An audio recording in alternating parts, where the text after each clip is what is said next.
பார்க்க போகிறது இன்ஸ்டன்ட் மோர் குழம்பு. இதுக்கு 100 ml தயிர் எடுத்துக்கிறோம். அதில் ஒரு அரை ஸ்பூன் அரிசி மாவு, அரை ஸ்பூன் கடலை மாவு, இது கூடவே கொஞ்சம் மஞ்சத்தூள், அப்புறம் கொஞ்சோண்டு ஜீரகத்தூள் இதெல்லாம் சேர்த்து இப்போ மிக்ஸ் பண்ண போகிறோம். நல்லா கட்டி இல்லாமல் மிக்ஸ் பண்ணிக்கோங்க. ஆக்சுவலி இது ஒரு இன்ஸ்டன்ட் மெத்தட். நீங்கள் அரைச்சி போடுறதுக்கு பதிலாக நம்ம பவுடர் ஃபார்மில் சேர்த்துக்கிறோம். பட் நம்ம இதுவுமே டேஸ்ட் வந்து நல்லா இருக்கும்.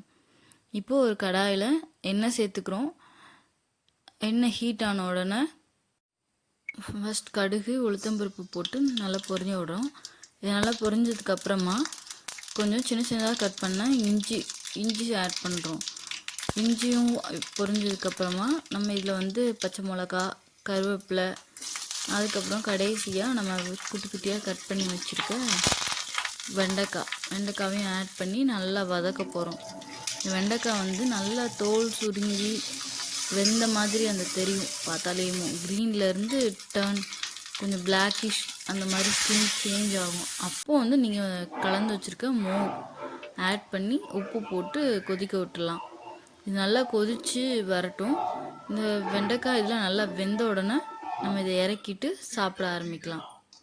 இப்போ நம்ம இன்ஸ்டன்ட் மோர் குழம்பு ரெடி ஆகிடுச்சு. வித்தின் 10 minutes கூட ஆகாது. இது மோரோவர் ரொம்ப டக்குன்னு குயிக்காக பண்ணிடலாம். பட் டேஸ்ட்டாகவும் இருக்கும். ட்ரை பண்ணி பாருங்கள். ஸோ இந்த மாதிரி வீடியோஸ் டெய்லி பார்க்க நம்ம சேனலை சப்ஸ்கிரைப் பண்ணி வச்சுக்கோங்க. தேங்க்யூ.